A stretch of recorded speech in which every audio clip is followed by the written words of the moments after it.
Hello everyone. Welcome to Dead Time Stories. I know many of you enjoy listening to these videos as you fall asleep. So before you drift off, I'd love for you to leave a comment letting me know where in the world you're tuning in from. And if you're enjoying the story, don't forget to like and subscribe. Alright, now let's get comfortable, relax, and dive into tonight's story. The road narrowed to gravel an hour outside of the last gas station. Pines crowded the sky on both sides, the air growing darker even though the sun still shone above. Eliza drove with the windows cracked, the scent of moss and wet stone drifting in. Her GPS had long since lost signal, and the estate paperwork lay folded on the passenger seat, yellowed slightly at the edges from where her thumb had rubbed the paper during the drive. Grindle Hollow wasn't on any map she could find, not a current one anyway. She'd only discovered it referenced in a decade-old property survey, mentioned in passing as a discontinued township. But the letter from the estate lawyer had been clear. She was to take possession of the Hawthorne property immediately. No explanation, no ceremony. She passed only 2 homes in the final stretch. One a crumbling farmhouse with ivy smothering the windows, the other a tiny cottage with lace curtains fluttering in a cracked windowpane. An old woman watched her pass from behind those curtains, her gaze sharp and unblinking. Eliza gave a polite wave. The woman did not wave back. A short while later, the forest opened like a wound. The house stood alone in a clearing, its stone facade streaked with green and brown, its windows tall and thin, like narrow, silent eyes. A warped iron gate stood crooked before the drive, the name Hawthorne worked into it in rusted letters. It looked less like an invitation and more like a warning. Eliza stepped out of the car and took a breath. It smelled old. Not in a rotten way. More like something forgotten. She walked up the gravel path, past overgrown rose bushes twisted into themselves. The porch creaked underfoot. She reached beneath the left railing, just as the letter had instructed, and her fingers found the tin box. Inside, a single iron key rested atop a yellowed slip of paper. It read, "You are expected. Do not stay past the 13th night." Eliza frowned. "Expected by who?" she muttered aloud. The key was cold in her hand. The front door groaned open with the protest of warped hinges, and Eliza stepped into the house with a slow breath, her boots clicking softly on the stone threshold. Inside, the air was still and cold, and carried the faint scent of lavender and wood ash. Her first thought was that someone had been here recently. The air didn't have the dusty, stale texture she expected from an abandoned property. It was prepared. The entry hall stretched out before her, lined with dark paneling and dim brass sconces, the walls covered in a floral wallpaper so faded it looked like bruises under the lamplight. A long runner carpet guided her deeper, its center worn thin. On the far wall, an oil painting of the estate hung, dated 1874.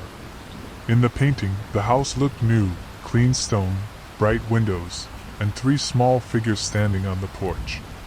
Their faces had been painted in soft detail, but time had blurred their features into smudged shadows. "Creepy," Eliza muttered, giving the painting a sidelong glance. To her left, the parlor. The fireplace was dark, but the wood in the grate looked freshly stacked.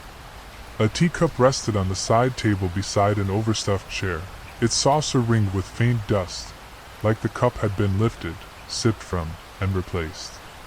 A blanket, hand-knit and sun-faded, lay folded neatly on the armrest. She didn't touch it. Past the parlor, she found the dining room. Long mahogany table, high-backed chairs with carved detailing, and a silver candelabra at the center that still held half-melted candles. The silence was pressing here. It wasn't just quiet, it watched. Eliza crossed the room slowly, her steps echoing. She pushed open a swinging door and found the kitchen. It was surprisingly modern, clearly updated at some point in the last couple of decades. A white fridge hummed softly in the corner. The stove, while gas-fed, was clean. The overhead light buzzed to life when she flicked the switch. She opened a cabinet at random. Inside were neatly stacked white dishes and glass tumblers. Everything was clean. Too clean. With a creak of wood above her, something shifted. Eliza's head snapped up. Footsteps. Slow. Heavy. Moving across the floorboards directly above the kitchen. She held her breath. Then silence. She waited a moment, then called out.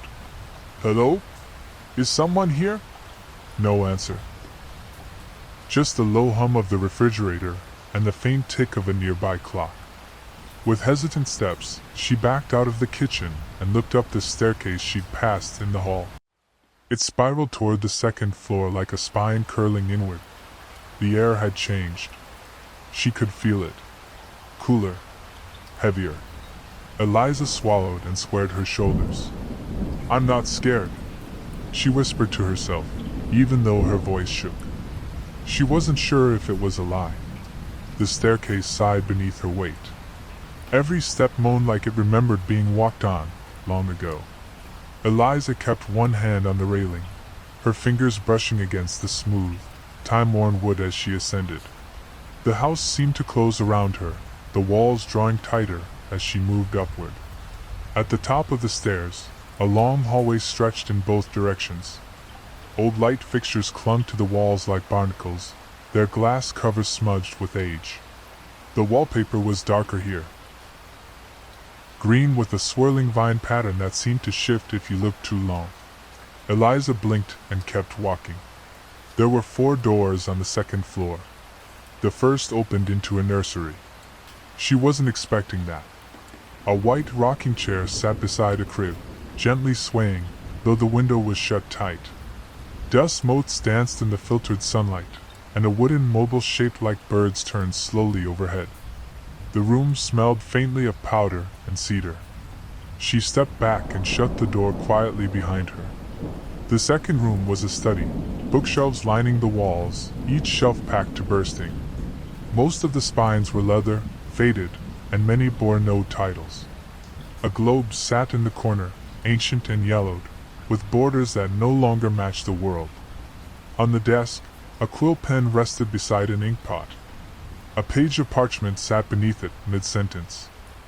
"She has come at last. We are watching." Eliza stared at the words.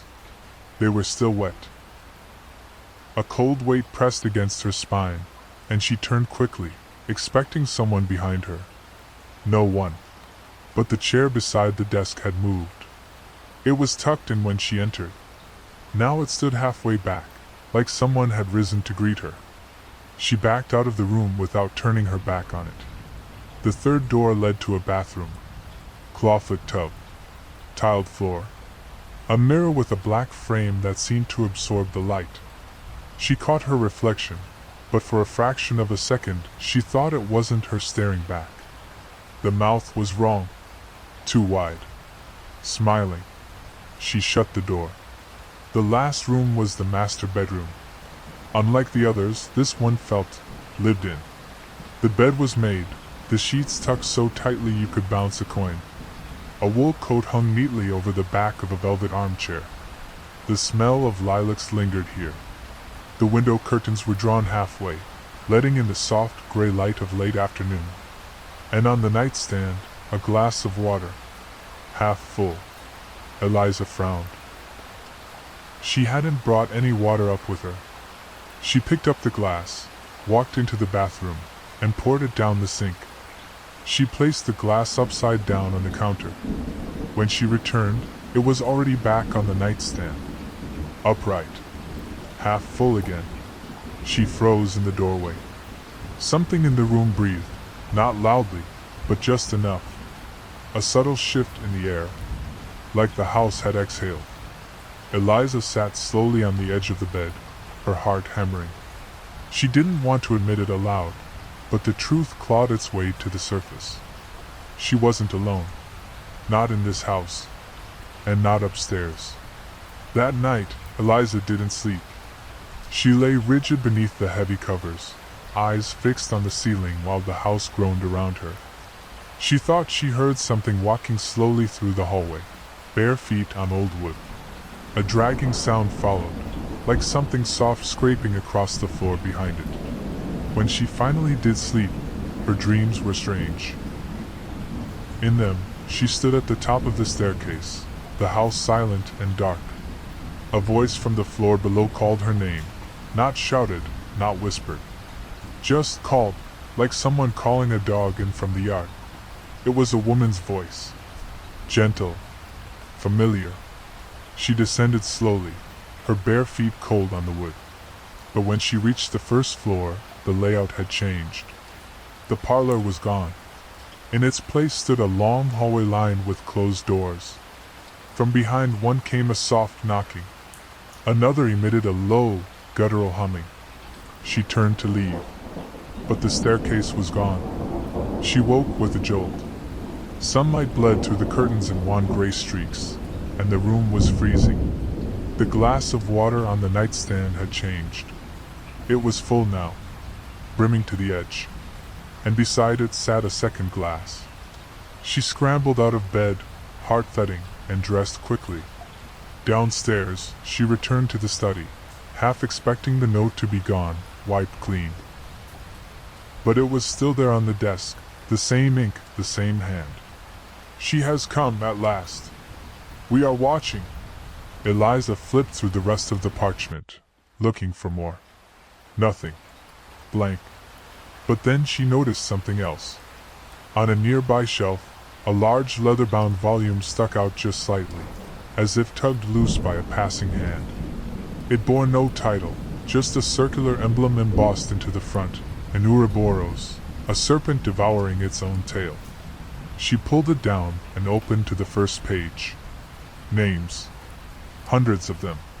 All written in the same tight, perfect script. On the left, visitor. On the right, days stayed. The list stretched back centuries. Each name was dated, some as far back as 1723. Most had stayed only a few nights, some for weeks. But the column titled Final Status was the most disturbing. The first entry read, Abigail Cartwright, 3 days, taken. She turned the page. More entries. Thomas Barrage, 11 days, taken.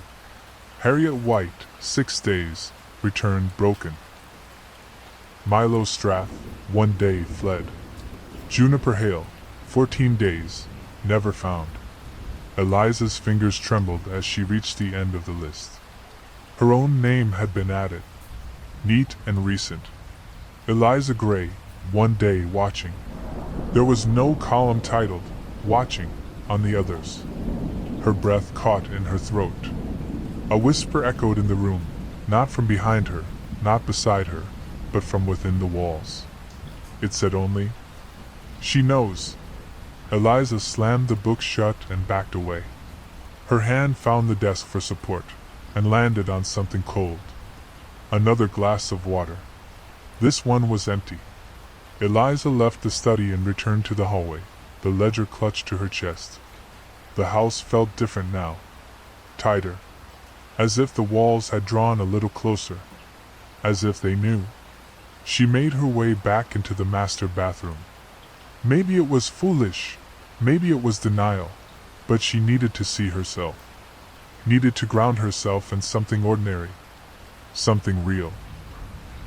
The bathroom mirror greeted her with a faint haze of steam, though she hadn't run any water. She stared at her reflection. Dark hair falling in messy waves around her face. Pale skin. A few days' worth of exhaustion clinging to her under eye shadows. She leaned in slightly, just to. The reflection blinked.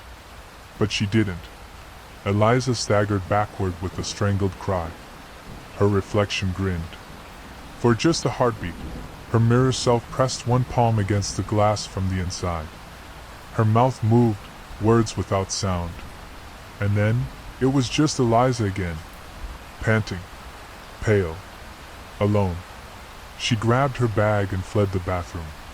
Downstairs, the temperature dropped the moment she hit the front hall.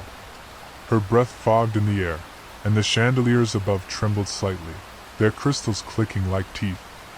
Eliza reached for the front door, heart pounding, fingers fumbling the latch. But it wouldn't open. She twisted, pulled, shoved with her shoulder. The door didn't budge. Something on the outside held it shut. "Eliza," a voice called softly from the parlor. She froze. It wasn't a ghostly whisper or an echo from nowhere. It was a voice. Gentle, male, solid, human. She turned. A man stood in the parlor doorway. Mid-30s, perhaps. He wore a dark brown coat, dusted with what looked like sawdust or ash, and a gray scarf looped around his neck. His boots were muddy, but he tracked no prints on the carpet. His eyes were kind, but sad. Deeply sad. "I heard you come in yesterday," he said. "Who are you?" Eliza asked, still breathless. The man nodded once, slowly, as though bracing himself. "My name's Nathaniel. I've been here a while." She glanced toward the hallway behind him. "Do you live nearby?" "No," he said quietly. "Not anymore." They stared at each other for a long moment. "Are you?" Eliza struggled to form the words. "Are you real?" Nathaniel smiled, a soft, bitter thing. "That depends on what you mean by real." "I'm as real as this house lets me be." Eliza stood frozen, her fingers still lightly resting on the useless door latch. "What do you mean, as real as the house lets you be?" she asked. Nathaniel stepped into the hall, and though his boots should have clunked against the wood floor, they made no sound at all. The house is selective. It shows what it wants, hides what it doesn't. You've probably already seen things that shouldn't be possible. Eliza narrowed her eyes. The water glasses, the journal, the reflection. "That wasn't yours," he finished. She nodded slowly. It smiled. Nathaniel sighed, rubbing his temples with 2 fingers. "It always starts with the little things. The house tests you, learns you. It finds your fears, your regrets, your doubt. Then it builds on them." She stared at him. "Are you a ghost?" "I don't know anymore," he said. "I walked into this house in 1987. I was 29. I don't remember walking out." Eliza's blood ran cold. "But you look exactly the same," he finished again. "Time works differently here. It bends. Or maybe it unravels." He stepped closer, his face lined with something deeper than age. "Regret? Fear? You have to leave," he said, voice low now, "before the house takes root inside you." "I tried," she snapped. "The front door won't open. I poured the water down the sink. It came back. My name is in that ledger." Nathaniel's mouth tightened. "Then you're in it now." She looked toward the windows, tall, leaded panes smeared with shadow. "Can I break a window?" "Try. It'll just show you things." He walked past her, motioning for her to follow. "There's something I want to show you. It might help you understand." Hesitating only a moment, Eliza followed. He led her down a narrow side hall, one she hadn't noticed before, where the wallpaper peeled in long strips and the ceiling bowed slightly from water damage. The hallway ended in a single door, different from the others. It was old, heavy, and covered in hand-carved symbols, circles, crosses, runes she didn't recognize. Nathaniel reached for the handle but paused. "What you see in here might not be the same as what I see." The doorknob clicked. The door creaked open, and behind it was darkness. Not just shadow, not poor lighting. Pitch black absence. Eliza hesitated at the threshold. "What is this?" Nathaniel's voice was barely audible. "It's where the others are." A whisper rose from the dark. Eliza turned her head and listened. Dozens of voices murmured just below, understanding. And then one voice rose above the others. It spoke her name. "Eliza." She staggered back. "No. No, that's not. What is this place? Nathaniel stared into the dark, face unreadable. This is the house beneath the house. The part it doesn't let everyone see. He turned to her. And it wants you to stay. Eliza took another step back from the threshold, nearly tripping over a loose floorboard. The air leaking from the dark room was frigid and wrong, like it had never been touched by sunlight. It smelled of old stone and something sweeter beneath, like decayed flowers. She stared at Nathaniel. Why would it want me? He didn't look at her. His eyes remained fixed on the black doorway. The house is hungry, always. But it doesn't feed on bodies. Not exactly. It collects people. Keeps them. Their fear, their confusion, it thrives on it. Some houses hold memories. This one hoards. I'm not staying here, she whispered. You already are, he replied flatly. The voices from within the darkness rose again, overlapping and echoing, twisting into something that barely resembled language. And yet she heard it, her name again. Spoken like a plea, like a lullaby. Eliza, stay with us. She felt something brush against her hand, soft like hair. But when she flinched and turned, nothing was there. Nathaniel shut the door with a firm, final click. The silence returned like a held breath. You said there were others, she said, voice trembling. The ledger, there were dozens. Hundreds. He nodded slowly. Some escaped. Most didn't. Some are still here, but not in ways that make sense anymore. Her head throbbed. Why aren't you taken? A long silence. He looked away. I think I'm part of the house now. I don't feel hunger. I don't feel time. I only remember what the house lets me remember. But every so often, it lets me see new arrivals. Eliza leaned against the wall. Why? Maybe to warn you, he said. Or maybe because it wants me to. She stared at him, heart still hammering. You're saying it's playing with me. That this is all a setup. Not a setup, he murmured. A seduction. A low thump echoed above them. Then another. Rhythmic. Heavy. She looked up. Someone's upstairs again. Nathaniel paled. No one living is upstairs. The sound came again, thump, thump, thump, like boots pacing above them. Not fast. Not frantic. Measured. Deliberate. Eliza's pulse spiked. What's up there now? Nathaniel didn't answer right away. He stared at the ceiling as though trying to listen past the noise. Sometimes, the house echoes its own memories. Sometimes, it's something else. Something else? He didn't elaborate. The footsteps stopped. Then, after a beat, 3 slow knocks rattled the ceiling directly above them. Eliza's mouth went dry. That's above my room. Nathaniel turned to her. Then we shouldn't be here when it comes down. The house groaned, an old, aching sound like wood splintering beneath the weight of something it was never meant to hold. The temperature dropped again, and a sour wind pushed through the hallway despite every window being closed. Come on, he said, grabbing her arm. We'll go to the east wing. It's quieter there. For now. They moved fast, Eliza's shoes slipping on the uneven floorboards, their shadows lurching along the faded wallpaper. Something was following. They reached a narrow arched door Nathaniel opened with a slight push.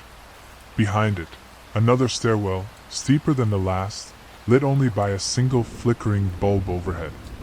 Eliza hesitated. This leads to the east wing? She asked. He gave her a grim smile. Close enough. The stairs moaned under their weight. The shadows stretched impossibly far down the wall, bending around corners. As they descended, the smell of the house changed again, less mold, more copper. Faintly metallic. Eliza didn't want to name it. It reminded her of a hospital. Or a butcher's block. At the bottom, they emerged into another hall, This one made entirely of stone, uneven brickwork, low ceilings, a strange moisture clinging to the corners. Nathaniel paused. "What is this?" she asked. His voice dropped to a whisper. "The older part of the house. The part they tried to build over." The house shifted behind them. A door they hadn't entered through slammed shut. Far above, on the second floor, something began to sing. A lullaby. Soft and out of tune.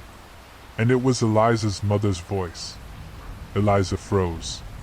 That voice, gentle, cracked at the edges, was unmistakable.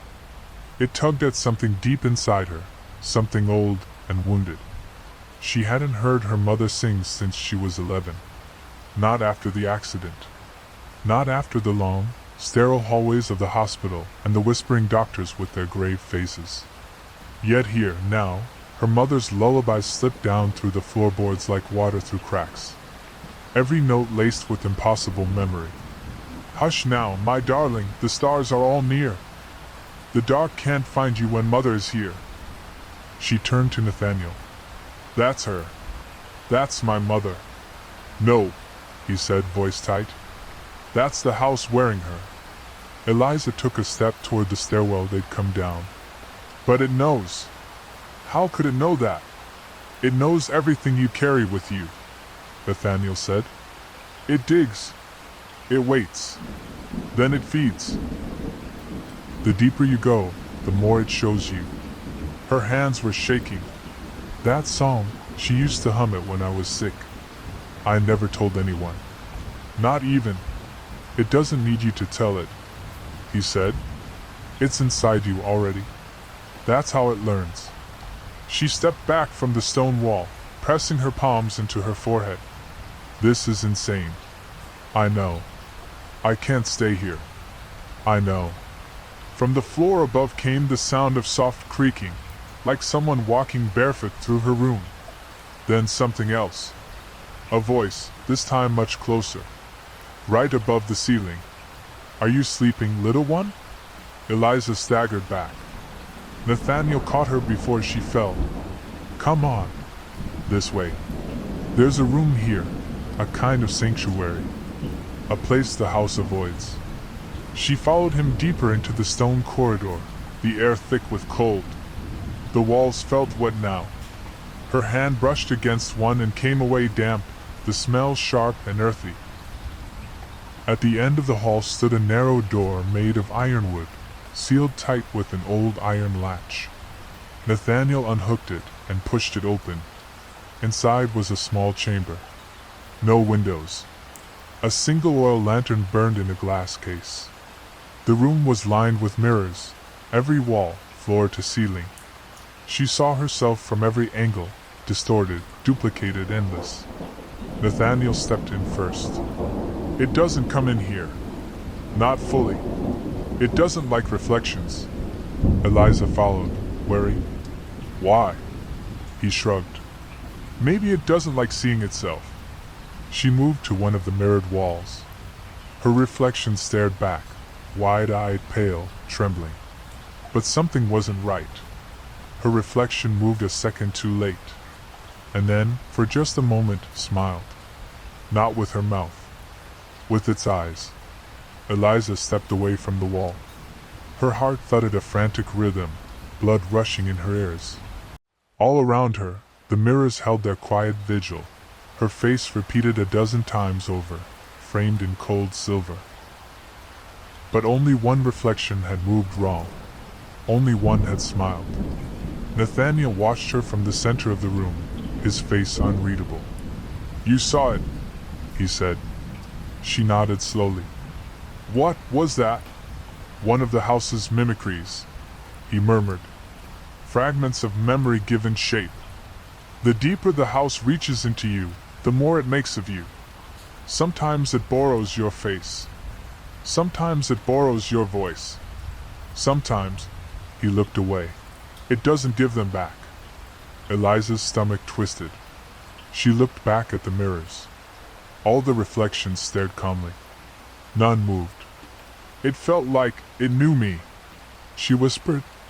It does know you, Nathaniel replied. Not just your memories, your fears, your doubts, your grief. That's how it keeps you. That's how it feeds. Eliza crossed her arms, trying to stop the trembling in her hands. What do you mean, feeds? He hesitated. You've heard of places that feel wrong, houses that carry weight, bad luck, illness, suicide, vanishing residents. This house isn't haunted, it is the haunting. It's not a prison, it's a creature. The lantern flickered. One of the reflections twitched. Eliza turned sharply, catching the movement in the corner of her eye, but it was gone. You said this place was safe, she said. Nathaniel's face remained still. As safe as anything here is. But the longer we stay, the more it learns. I can't stay here. She stepped toward the door. There has to be a way out. Nathaniel didn't stop her. There might be. But if it wanted to let you go, it would have done it already. Eliza opened the door slowly, peering back into the corridor. The stone hallway was gone. In its place stood the nursery. The same white rocker. The same pale crib. And the same mobile turning slowly above it, shaped like birds with their wings torn. She turned to Nathaniel, her voice low. That's not the way we came. He didn't look surprised. No, it never is. Behind her, the crib began to creak. She hadn't touched it. It rocked on its own now, slowly, patiently. A lullaby hummed low and soft from within it. And a small, broken voice said, "Mama?" Eliza's breath caught. The voice was unmistakably that of a child, young, maybe 4 or 5, but it was raw at the edges, like it had been crying for hours. The kind of voice that hollowed out the space around it. She shook her head. That's not real. Nathaniel didn't move from the mirror room's doorway. That depends. Real enough to make you stay. The mobile spun above the crib, slower now, as if the air had thickened. One bird was missing a head. Another had string coiled around its wings like wire. "Mama," the voice called again. "I'm cold." Eliza's chest ached. The sound burrowed into her bones. She took a slow step forward, against her better judgment, drawn not by belief, but by instinct. Something buried deeper than logic. A need to answer that cry. "Wait," Nathaniel said softly, but she didn't stop. Her hands reached for the edge of the crib, fingers trembling. Inside lay a small child's shape, turned toward the wall, curled beneath a yellow blanket. Its tiny shoulders rose and fell, breathing slowly. The lullaby hummed on, faint and broken, but it was coming from the child. A mouth barely open. No sound, just vibration. Eliza's heart cracked. She didn't have children. Never could. Years ago, she'd been told, harshly, clinically, that it wasn't going to happen for her. She buried that grief deep. And the house had found it. "Mama," the child whimpered again. Eliza reached out, fingers an inch from the blanket. And the child turned over. Its face was featureless.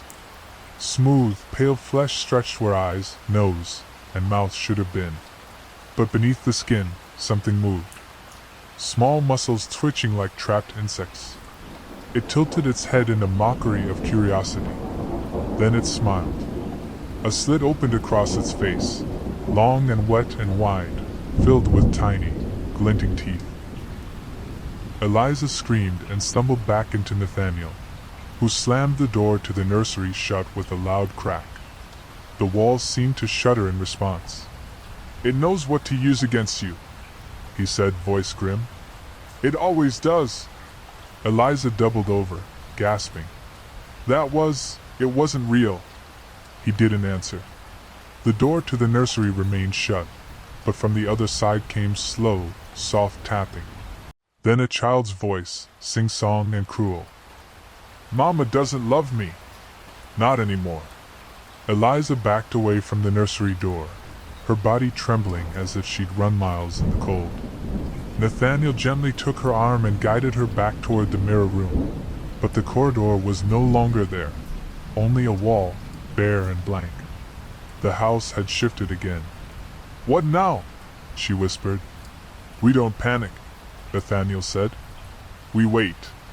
The house always opens another door, eventually." As if in response, the hallway behind them lit with a sudden, dim glow.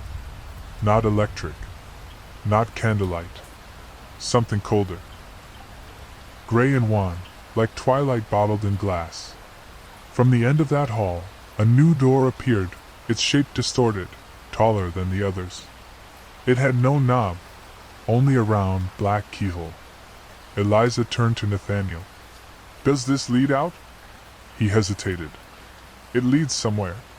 She didn't like the answer, but the longer they waited in the silence, the louder her heartbeat became. They walked toward it. When they reached the door, the keyhole opened. Not clicked or turned, opened, like an eyelid. And then the door swung in on its own. Inside was a sitting room. Dozens of people sat in chairs lined along the walls, men, women, a few children, all still, all facing forward. No one looked up. Their eyes were glazed, expressions vacant, limbs slack as marionettes between performances. Eliza whispered, "Are they alive?" "Not exactly," Nathaniel said. "They're echoes. People the house keeps around. Like you?" His jaw tensed. "No. I still move. Still speak. These don't. They're shells. Sometimes the house uses them. Sometimes they just wait." Eliza stepped inside carefully, scanning each face. One man wore a postman's uniform, faded and torn at the shoulder. A woman near him had a hairstyle straight out of the 1920s, her lipstick cracked and flaking.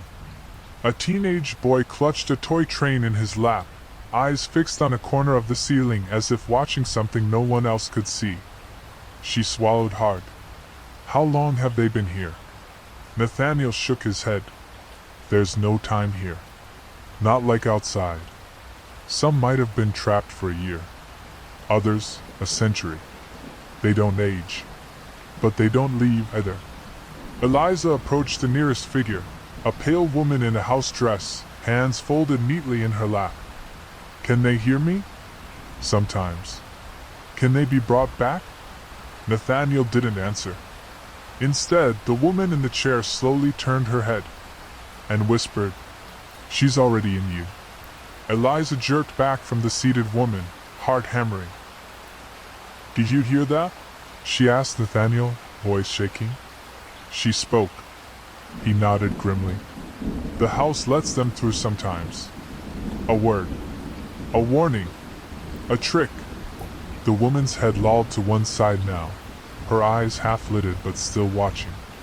Her lips parted once more, as if to speak again, but instead, a long, rattling breath escaped. Then silence. Eliza stared at her.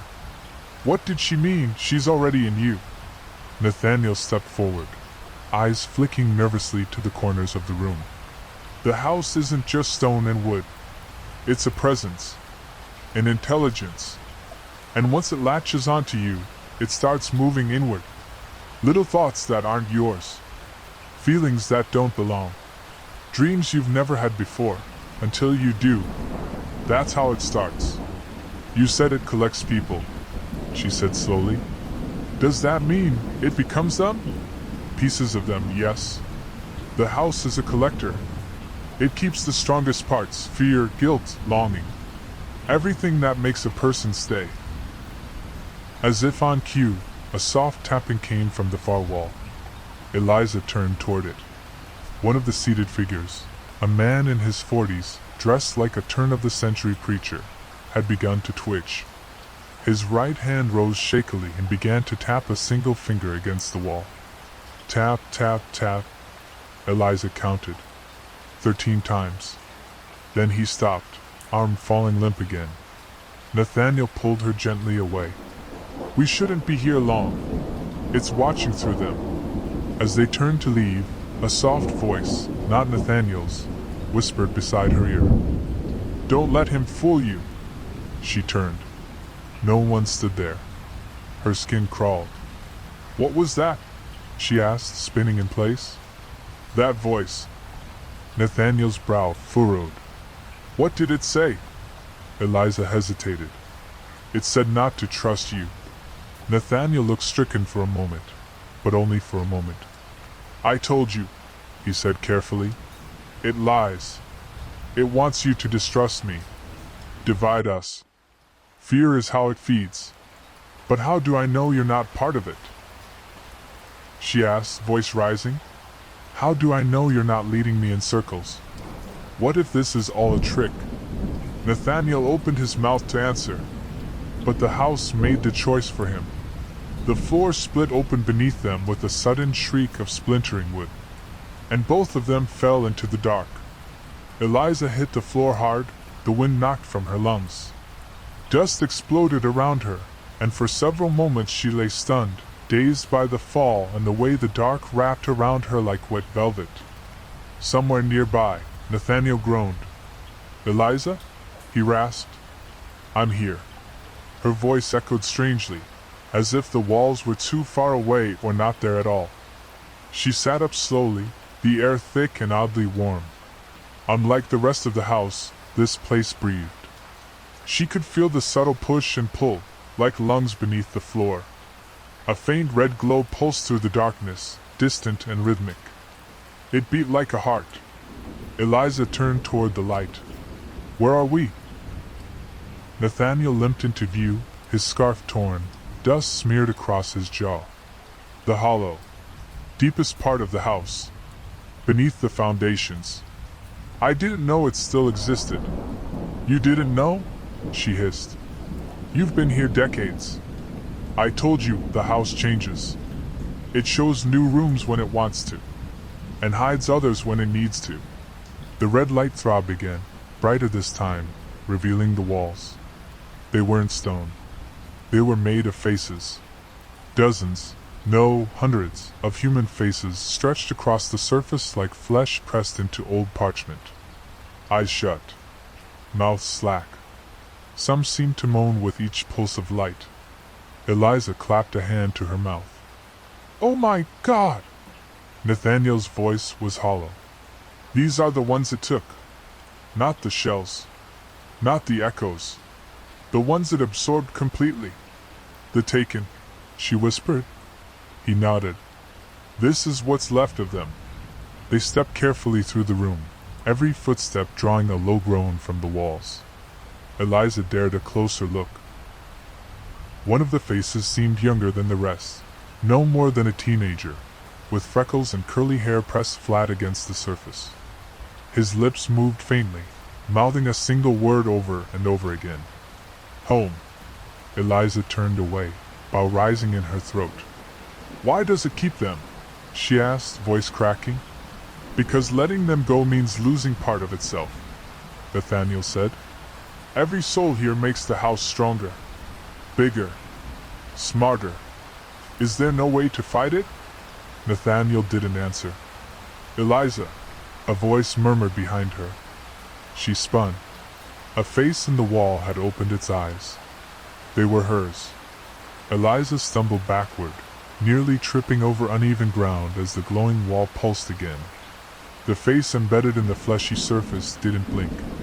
It simply watched her, wide-eyed, expressionless, and so perfectly identical that it felt like standing in front of a mirror carved from nightmare. Nathaniel stepped beside her, his breath shallow. "It's not you. Not yet." The face moved its mouth, lips stretching as if remembering how. The voice came slow and sticky, as if pulled from deep water. "You can't leave, Eliza." She shook her head, jaw clenched. "That's not real." But the face smiled, her smile, and said, "I'm the part of you that already gave in." The walls groaned again, the faces pressed tighter, almost as if straining to listen. Some opened their mouths in silent screams. A few laughed, low and dry, like wine through dead leaves. Nathaniel turned to her. We can't stay here. Why does it show me that? She asked, voice breaking. Why me? Because you're resisting. That frustrates it. You haven't chosen fear. Not fully. So it shows you what happens when you do. Eliza backed away, the red glow beginning to pulse faster now, anxious, hungry. Behind them, a narrow hallway appeared in the wall. It hadn't been there before. Nathaniel hesitated. It wants us to go that way. Eliza looked at him. Then why would we? Because it's either that, or stay here. With them. Another pulse of red light. The wall behind them shivered. A few of the faces snapped their eyes open in unison, mouths stretching into silent howls. The ground beneath her feet felt softer now, warmer. Like the house had noticed her decision-making slowing, and was beginning to open its jaws. Eliza made her choice. She bolted into the hallway. Nathaniel followed close behind. The corridor twisted sharply, angling downward with each step. The walls here were smoother, plaster or clay, hard to tell in the flickering light. Old sconces lined the way, their candles burning with blue flames that didn't smoke or waver. Ahead, a door came into view. It was made of black stone, etched with symbols Eliza couldn't recognize, sharp lines and spirals that seemed to shift when she stared too long. Nathaniel stepped forward and pressed his hand to the center. Wait, Eliza said. What's on the other side? His eyes darkened. The truth. And then the door began to open. The black stone door yawned open with a sound like grinding teeth. Beyond it was a chamber lit from above by no visible source. Soft gray light shimmered in waves, like sunlight filtering through deep ocean. The room was circular, impossibly wide, with no floor she could see, only a swirling, glassy blackness beneath their feet. Each step echoed unnaturally, bouncing upward instead of outward. And at the center of the chamber stood a single chair. It was made of bones. No blood. No decay. Just pale, smooth bones arranged with meticulous artistry. A high arching back.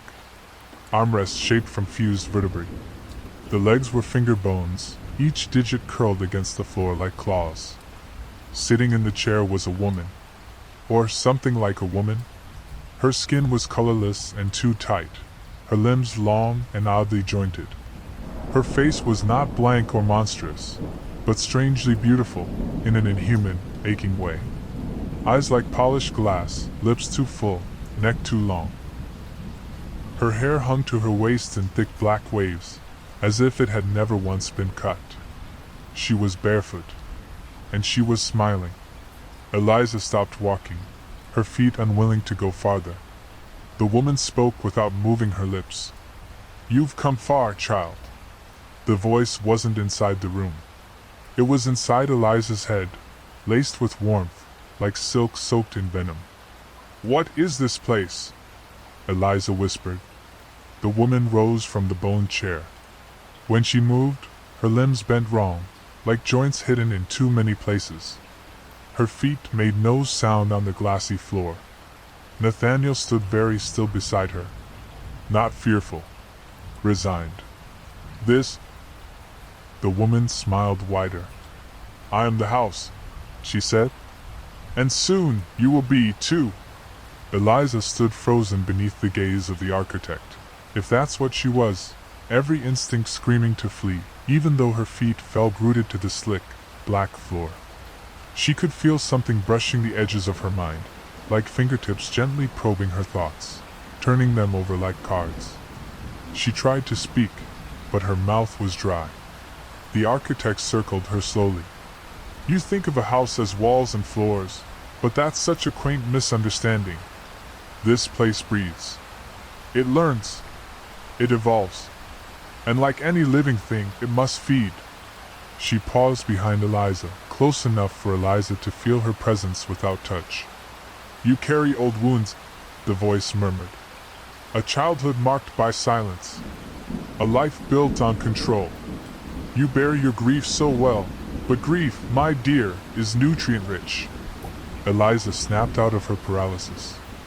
You don't know me. The architect leaned forward, whispering in her ear. I've always known you. Every door you've opened. Every memory you tried to forget. Every what if that keeps you awake. Eliza stepped away, heart pounding. I didn't ask for any of this. No, the woman said. But the house called to you. That letter, the inheritance, it was a lure. You felt the pull. You answered. Nathaniel stepped forward now, placing himself between them. Why her? Why now? The architect's expression soured ever so slightly. Because her fear is still fresh. The others, they've gone stale. Echoes of echoes. But she burns. She looked at Eliza again. And I want her to stay. Eliza's fists clenched. And if I say no? The architect tilted her head. You'll say yes. In time. They all do. Suddenly, the entire chamber rippled, as if the walls and floor were made of water. Faces began to surface in the black glass under their feet, distorted and slow, like drowning souls trying to rise. Eliza looked down. She saw her mother. Not as she'd looked in her casket, but younger. Hair still long, cheeks flushed with life. Her mouth moved silently. Eliza knelt. Her mother's eyes opened and bled black. Then the floor solidified again, and the vision was gone. You see, the architect said gently, you never left her behind. She's always been with you. So let me make a place for you here, where she can truly return. No, Eliza stood, her voice firmer now. You're not offering comfort. You're digging up corpses. The architect's smile tightened. You misunderstand. You don't get to say no. Not here. The chamber began to close. The circular chamber began to change. The black, glass-like floor beneath Eliza's feet quivered, and the air grew syrupy with pressure, pressing against her skin like a humid storm about to break. The walls, once distant and shapeless, drew closer, segmenting into tall panels, each one flickering like a vertical pool of water.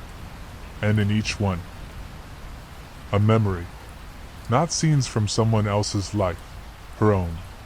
There she was, age 7, curled on the back steps of her childhood home, holding her knees and biting back tears while muffled shouting bled through the kitchen door behind her. Another panel, she was 18, standing outside her dorm in the rain, rereading the final text from someone she'd loved, someone who'd left without saying goodbye. A third, she was 26, sitting in the hospital room beside her mother's hospice bed, a paperback open in her lap, reading aloud even though she knew the woman hadn't heard a word in days. The memories surrounded her, shimmering, fragile, and horribly intimate. Eliza tried to look away, but the panels moved with her. Nathaniel reached for her shoulder. Don't let it pull you in. They're echoes. Just distractions. They feel real, she whispered. Like I could step through.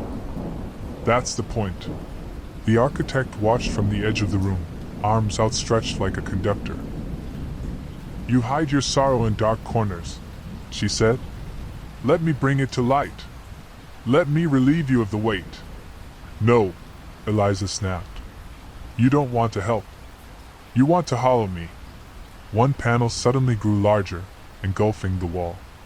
It was the night of her mother's death. Only different. Eliza stood at the bedside, but her mother's eyes were open, alert, lucid. She sat up and reached for her daughter, voice soft. You left me. You let me die alone. Eliza staggered back. That's not what happened. But the memory played on. Her mother's voice twisted into something cruel. You never loved me like I loved you. You were always waiting for me to go. Nathaniel stepped in front of the image. Enough. The memory shattered like glass, raining black shards across the chamber, vanishing before they touched the floor. The architect didn't flinch. You can't run from what you carry. Not forever. Eliza's fists clenched. I'm not here to run, she said through her teeth. I'm here to fight. And the house shuddered. The architect's expression shifted. No longer serene. No longer smug. Now intrigued. Fight, she said slowly, tasting the word. How quaint. The chamber quivered beneath Eliza's feet. Nathaniel glanced around warily, eyes scanning the walls, the ceiling, the shifting glow of light above them. You've made it angry, he murmured. Good, Eliza replied. The floor split open in a jagged line behind the architect, revealing a dark chasm lined with rows of teeth, not stone, not carved, but organic, as though the house had grown a second mouth in preparation. The architect did not move. She stood at the edge, her silhouette lit from below by a soft red glow rising from the pit. You mistake pain for strength, she said to Eliza. But grief isn't a sword. It's an anchor. Maybe, Eliza said. But it kept me standing when everything else fell apart. And I'd rather drown with it than hand it over to you. The chamber pulsed. Cracks spiderwebbed across the floor, real ones this time, not illusions, and the memories in the wall panels began to leak, the images running like paint, blurring, smearing, unraveling. One panel collapsed completely, revealing a dark tunnel behind it. Nathaniel's eyes widened. That wasn't there before. Is it a trap? Eliza asked. Probably. Will the house let us leave? He gave a tight smile. It's never let anyone leave. Another tremor rolled through the room, and the architect hissed in displeasure, her hair lifting as though caught in wind that didn't touch Eliza or Nathaniel. You're breaking it, Nathaniel whispered. I can feel that, Eliza said. It's angry. It's splintering. The architect stepped forward, teeth showing now. You can't tear me down. I am made of you. Of all of you. Your blood is my mortar, your grief my foundation. If you destroy me, you destroy yourself. Eliza met her gaze. Then maybe I was always meant to burn. And with that, she ran for the cracked panel. Nathaniel followed, and together they dove through the wall. The tunnel swallowed them whole. Eliza landed hard on her hands and knees, breath stolen by the fall. Nathaniel stumbled beside her, his coat torn at the shoulder, the gray scarf trailing behind him like a tail.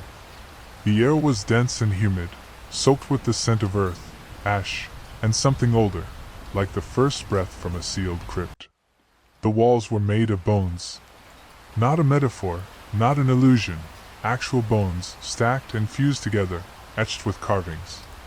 As they moved forward, Eliza realized they weren't just symbols. They were names. Thousands of names. Carved over ribs and femurs, collarbones and skulls, some familiar, many lost to time. She saw Harriet White, Milo Strath, Juniper Hale, Nathaniel Breyer. She stopped. Nathaniel. He turned slowly. I know. You're already part of the house. I told you, he said quietly. It keeps what it wants. I've fought to stay myself for decades, but part of me isn't mine anymore. She looked back to the wall. Her fingers hovered above the bone-carved letters. They almost seemed to writhe beneath her touch. One name hadn't yet been carved, but the space was there, waiting. Eliza Gray. She swallowed hard. We have to end this. Nathaniel nodded. Keep going. Don't stop.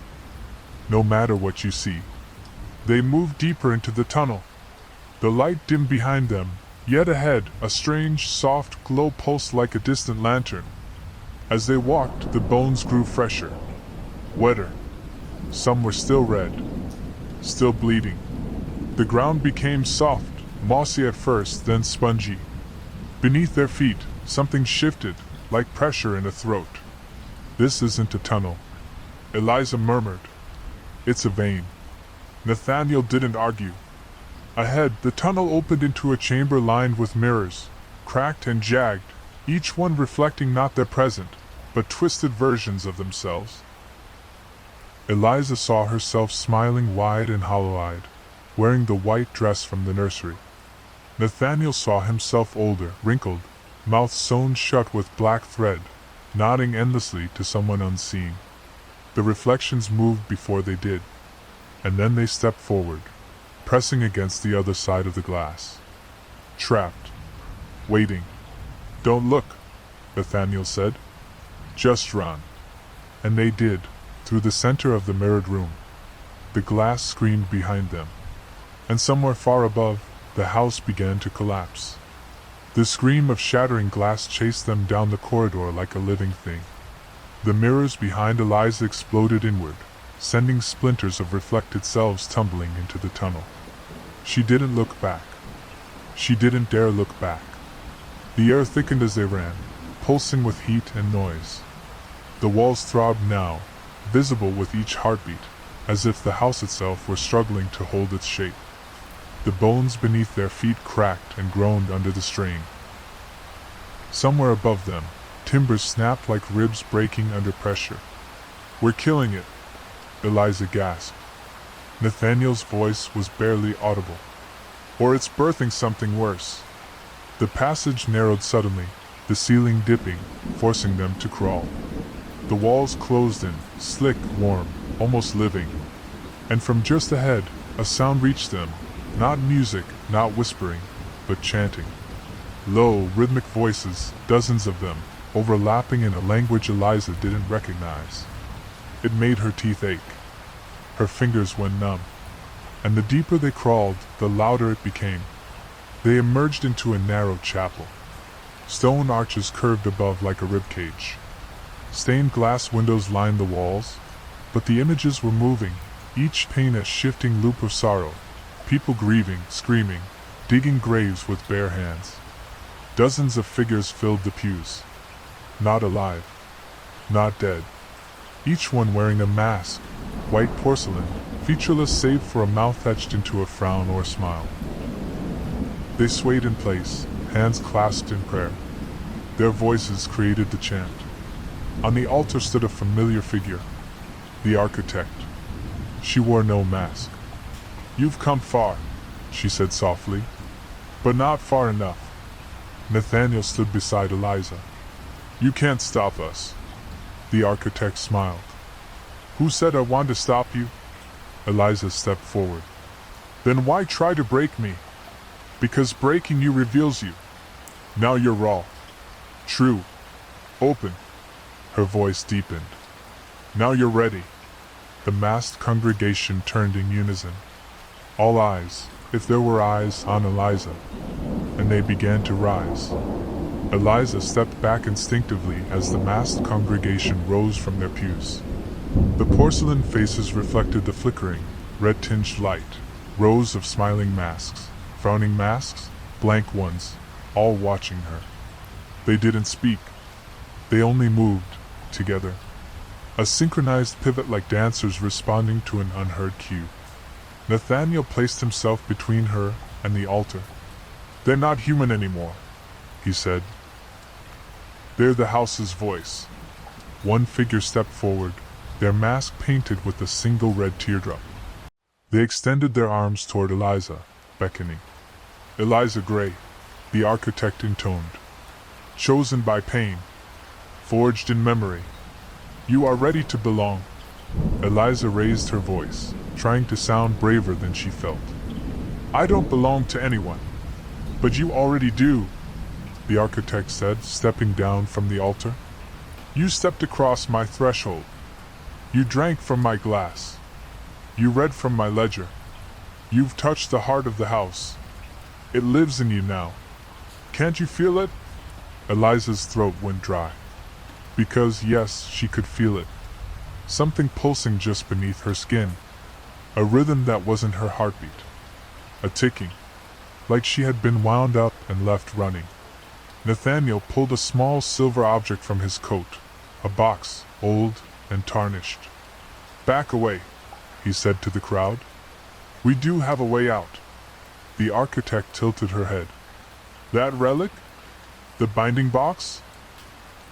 You think that'll stop me? It doesn't need to stop you, he said, voice steely. Just seal you. He turned to Eliza. When I say run, you run. And don't stop. Eliza nodded, but her eyes were fixed on the architect, whose smile remained, wider now, stretching too far. You won't survive without me, she said. None of them ever have. Nathaniel opened the box. A piercing chime rang out, high-pitched, unnatural, like every church bell in the world sounding at once. The massed congregation screamed, shrill, metallic cries like grinding gears. Several collapsed. One shattered entirely into dust. The architect recoiled, her skin cracking down the sides of her face like old porcelain. Run! Nathaniel's voice was raw, furious. Eliza bolted. The walls of the chapel buckled, mirrors cracking, pews bursting into flame without heat or smoke. The stained glass windows melted into tar. Voices screamed in 1,000 tongues. She didn't look back. She couldn't. The house was dying. Eliza sprinted through a crumbling hallway that hadn't existed moments before. Behind her, the wails of the house rose like a storm. Walls twisted and pulsed, changing shape mid-step. Doors appeared, slammed shut, then vanished altogether. She didn't stop. Nathaniel had given her a chance, maybe the chance. She held that in her chest like fire. The corridor narrowed, its wallpaper peeling in long strips that curled like dead skin. From within the walls, hands pushed outward, human, skeletal, some barely formed. They pressed against the rotting wallpaper, fingernails scratching as if begging to be pulled out. Eliza, voices whispered from behind the plaster. Stay with us. She ducked low as a beam cracked overhead, plunging part of the ceiling behind her. Plaster and dust rained down. A door appeared at the far end of the corridor, dark green, iron-handled, with a keyhole that seemed to pulse like a beating heart. As she approached, she felt it. An overwhelming force building behind her, like a tidal wave of grief and voices and presence. The house knew. It wasn't going to let her leave quietly. The hallway behind her went silent. Too silent. Then footsteps. Measured. Soft. Deliberate. She turned, and saw herself standing at the other end of the hall. Same clothes. Same wounds. Same fear. But the eyes were black. The doppelganger smiled. We can go back, Eliza. No more loss. No more loneliness. Just warmth. Memory. We can stay. Eliza's hand closed around the door handle. I don't want memories, she said. I want to live. The doppelganger took a step forward, lips parting, jaw unhinging. The hallway screamed. Eliza threw the door open. Light. Blinding. Blistering. The scream cut off. The doppelganger vanished. And the house collapsed. She awoke outside on her back, in the middle of the overgrown yard. Dawn light filtered through the trees. Birdsong filled the air. The house behind her was gone. Not ruined. Gone. Only a patch of scorched earth remained, surrounded by ivy and ash. She sat up slowly, her body aching. Her breath fogged despite the warmth of morning. And beside her was a single water glass, half full. Eliza stared at the water glass. It stood upright on the scorched patch where the hawthorn house had once loomed, uncannily clean, glistening with dew. The morning light caught in the surface of the water, reflecting back the pale sky and the trembling outline of her own face. She didn't touch it. The glass didn't move. But the meaning was clear. It remembered her. In the days that followed, Eliza made her way back to the nearest town, Grindle Hollow, though she could no longer find a sign that named it. The gas station attendant blinked when he saw her. Pale, trembling, he dropped his coffee cup, which shattered at his feet. You, he breathed. You're still here? Eliza didn't ask what he meant. She didn't need to. She took the first bus east, then another south. Every hour that passed put miles between her and the ruin in the woods. And still, the house came with her. Not in bricks or shadow, but in sensation. Sometimes, she woke up at 3 a.m., heart racing, sure that someone had whispered her name just inches from her face. Other times, she found mirrors fogged from the inside. And once, just once, she found a second glass of water on her nightstand. It was half full. She tried to move on. Got a new apartment in a city with loud streets and coffee shops that never closed. But the quiet followed her like an echo that refused to die. She never turned off all the lights. She never hung mirrors. And sometimes, in her sleep, she dreamed of Nathaniel. Still standing in the chapel. Still holding the box. Still holding her back. She didn't know if he'd made it out. She didn't know if he could. One night, unable to sleep, she opened the leather-bound ledger she had taken from the house before it collapsed. She wasn't sure why she had kept it. A final proof? A warning? The names were still there. Faded, but legible. She turned to the final page. Her own name stared back at her. Eliza Gray, 13 days, escaped. Below that, written in a new, shaking hand, was something that hadn't been there before. A line she hadn't written. The house is patient. It will build again. Eliza closed the book slowly, and heard a soft knock at her door. 3 knocks. Measured. Deliberate. 3 knocks. Soft, but deliberate. Eliza sat frozen on her couch, the ledger resting heavily in her lap. The sound still hung in the air, too polite to be threatening, too calm to be ignored. She waited. 30 seconds passed. No follow-up. No movement. She rose slowly, quietly crossing the floor of her apartment. The hallway beyond the peephole was empty. No shadow. No footsteps retreating down the stairwell. Nothing. She opened the door. There, on the doormat, sat a package, wrapped in brown paper. No label. No address. Just her name. Eliza Gray. Handwritten. Careful. Neat. She brought it inside and opened it with trembling hands. Inside was a single item. A photograph. A black and white image of the Hawthorne house, standing whole again, but different. Newer. Windows clean. Porch sturdy. Ivy freshly trimmed. And on the porch, 3 figures. One of them was Nathaniel. One was the architect, smiling. And the third was her, Eliza Estier. Outside, somewhere far away, deep within a forest where no roads lead and no maps show, a new house was forming, stone by stone, room by room. And in the silence of its unfinished halls, a voice whispered from within the walls, "Welcome home."